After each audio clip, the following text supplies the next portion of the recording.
Baik, bismillahirrahmanirrahim. Assalamualaikum warahmatullahi wabarakatuh. Jumpa lagi dengan saya di Abil Maiwa Channel.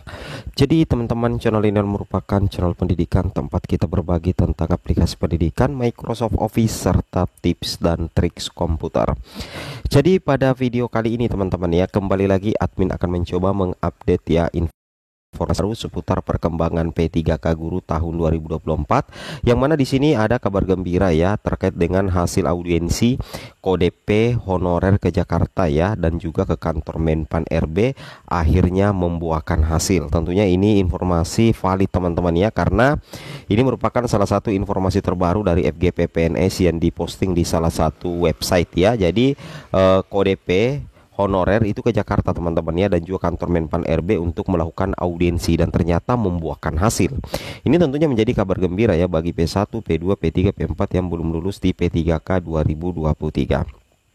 Tapi sebelum kita lanjut ya, bagi rekan-rekan guru yang baru pertama kali menemukan channel ini, jangan lupa tekan tombol subscribe dan aktifkan loncengnya agar setiap hari Bapak Ibu bisa mendapatkan update informasi terbaru seputar perkembangan P3K Guru. Baik Bapak Ibu, di sini kita sudah posting informasinya. Di sini tertulis ya per 23 Januari, audiensi guru honorer se-Indonesia FG PPNS Nusantara dengan Kemendikbudristek dan Kemenpan RB. Wow, ini tentunya menjadi salah satu bukti perjuangan dari FG PPNS teman-teman ya. Tentunya teman-teman guru honorer itu sudah tahu ya, salah satu forum honorer guru honorer ya lulus passing grade itu sangat memperjuangkan ya guru negeri maupun guru swasta ya di seleksi P3K guru 2021, 2022, 2023 dan juga 2024 ini. Bahkan buktinya di sini sudah diliput di salah satu media, ada audiensi antara guru honorer se-Indonesia dengan FG PPNS Nusantara teman-teman ya, dengan Kemendikbudristek dan Kemenpan RB. Ini tepat sasaran sih ya menurut saya, bahwa FG PPNS itu melakukan audiensi dengan dua kementerian yang terkait dengan P3K. Yang pertama itu adalah Kemdikbudristek dan yang kedua adalah Kemenpan RB. Wow, mantap ya. Di sini kita lihat ya, ini fotonya ya, foto audiensinya teman-teman ya, mantap sekali. Ini pakai baju putih-putih, ini adalah FG PPNS. Yang mana kalau kita lihat, setelah mendapat izin dari pemerintah Kabupaten Waikanan Provinsi Lampung teman-teman ya, guru prioritas pertama negeri dan swasta ya, itu kepanjangan dari FG PPNS, Forum Guru Prioritas Pertama Negeri dan Swasta Kabupaten Waikanan, kembali melakukan audiensi dengan Kemdikbudristek ya per 22 Januari 2024. Nah, di sini kalau kita perhatikan, tidak hanya bersama Kemendikbudristek ya atau Kementerian Pendidikan Kebudayaan Riset dan Teknologi, audiensi tersebut juga nampak dihadiri Kementerian Pendayagunaan Aparatur Negara dan Reformasi Birokrasi ya, via telepon oleh Ketua Rapat Kementerian Keuangan Republik Indonesia dan 26 forum guru prioritas pertama negeri dan swasta FG PPNS Nusantara dari berbagai daerah di Indonesia. Jadi bukan cuma di Lampung aja, tapi FG PPNS ini teman-teman mewakili guru prioritas pertama negeri dan swasta dari berbagai daerah di Indonesia. Artinya mewakili seluruh guru P1 teman-teman ya di seluruh Indonesia teman-teman, baik itu negeri maupun swasta. Artinya betul-betul memperjuangkan nasib guru honorer, terutama yang sudah lulus passing grade tapi belum mendapatkan penempatan di P3K kemarin ya, tentunya di P3K 2023 pastinya ya. Oke.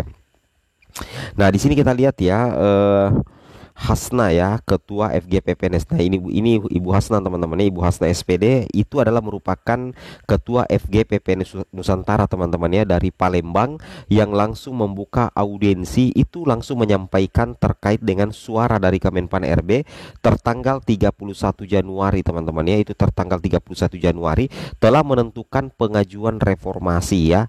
Sedangkan dengan pemerintah daerah ada informasi ketidaksinkronan ya, luar biasa ya. Jadi sebenarnya antara GPPNS dan kementerian itu sudah saling memahami sih teman-teman ya. Cuma dengan pemerintah daerah itu sedikit ada ketidak ketidaksinkronan ya.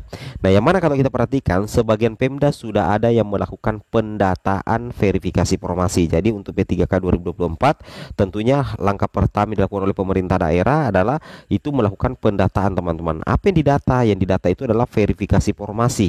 Jadi nanti di verifikasi formasi itu Pemda akan mendata formasi apa yang paling dibutuhkan di daerahnya dan berapa pelamarnya nantinya, berapa guru honorernya, terutama berapa P1 yang tersisa. Sedangkan ada juga untuk Pemda di daerah lain itu masih ada yang belum melakukan verifikasi kembali. Jadi itu tergantung semua dari keseriusan pemerintah daerah teman-teman ya untuk penuntasan guru honorer di seleksi P3K 2024. Nah, ini yang sementara sebenarnya teman-teman ya diperjuangkan oleh Forum Guru Prioritas Pertama Negeri dan Swasta atau disingkat dengan FGPPNS yang diketuai oleh Ibu Hasna.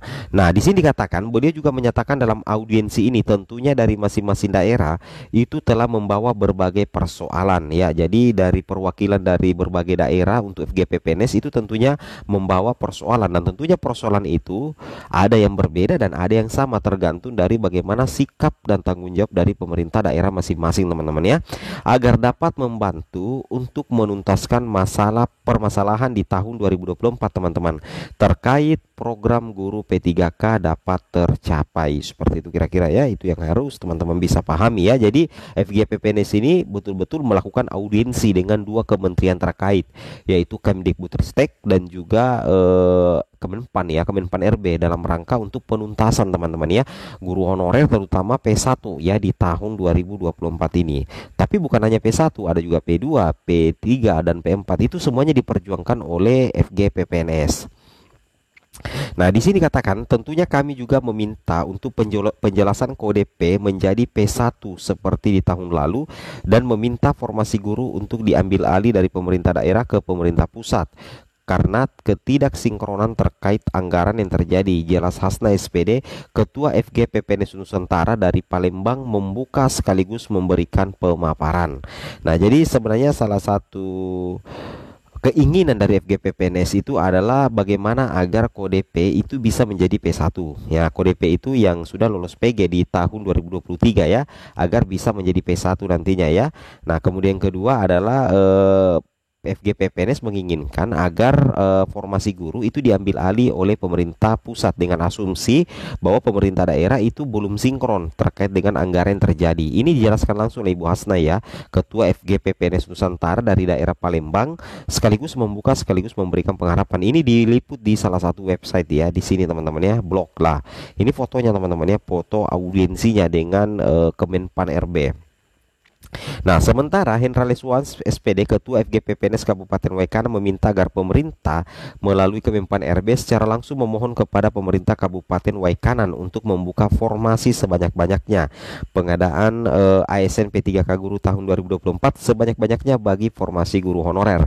Tentunya seperti yang telah terjadi saat ini, tentunya kami siap untuk mengikuti aturan dan regulasinya. Semua program pemerintah untuk guru honorer menjadi ASN P3K dapat terrealisasi semua tepat waktu dan tepat sasaran. Nah, di sini sudah ada hasil audiensi dan teman-teman ya, hasil audiensi FGPPNS dengan Kemenpan RB. Itu ada berapa ya? Oh, banyak teman-teman ya. Ada 8 poin ya. Yang mana kalau dari 8 poin ini, yang pertama, perekrutan 2024 diupayakan untuk menyelesaikan THK 2, guru yang terdata di database dan tidak terdata di database BKN. Kemudian kedua, sesuai pasal 66 honorer November 2003 sampai dengan Desember 2024. Setelah itu harus berstatus ASN karena honorer di lembaga negeri diselesaikan di 2024. Kemudian ada kewenangan pengangkatan ASN P4 guru SMA SMK adalah kewenangan provinsi, sedangkan PAUD TKSD SMP ada di daerah. Sebelum tanggal 31 Januari 2024, pemerintah daerah wajib mengusulkan data kebutuhan tenaga honorer ke pusat. Ini ya yang keempat tuntutan dari hasil audiensi dengan Kemenpan. Kemudian pusat akan menginformasikan jumlah formasi yang dibutuhkan daerah di bulan Februari 2024 ya. Kemudian keenam, di tahun 2024 tenaga honorer tetap mengikuti seleksi CASN dengan dua jalur, alokasi khusus dan umum. Mengikuti seleksi P3K usia minimal 20 tahun maksimal 56 tahun.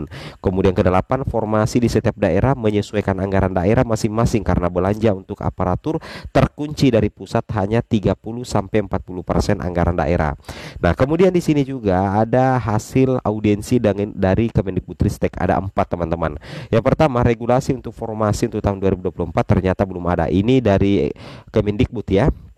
Kemudian kedua, diupayakan perekrutan guru sekolah negeri tetap jika masih ada formasi maka diberikan kesempatan untuk sekolah swasta. Artinya guru sekolah negeri tetap menjadi prioritas ya. Kemudian ketiga, perekrutan formasi di tahun 2024 akan diusulkan tes CAT yang lebih dimudahkan. Kemudian keempat, untuk anggaran silahkan Pemda menghubungi Kemenkeu atau Kementerian Keuangan Republik Indonesia. Wow.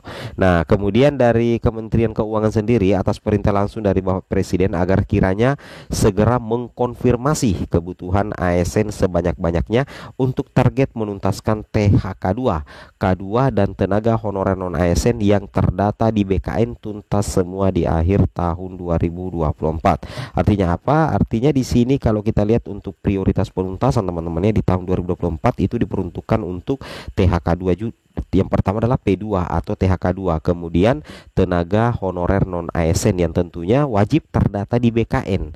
Itu menjadi prioritas penuntasan ya di tahun 2024. Oke, semoga bermanfaat. Assalamualaikum warahmatullahi wabarakatuh.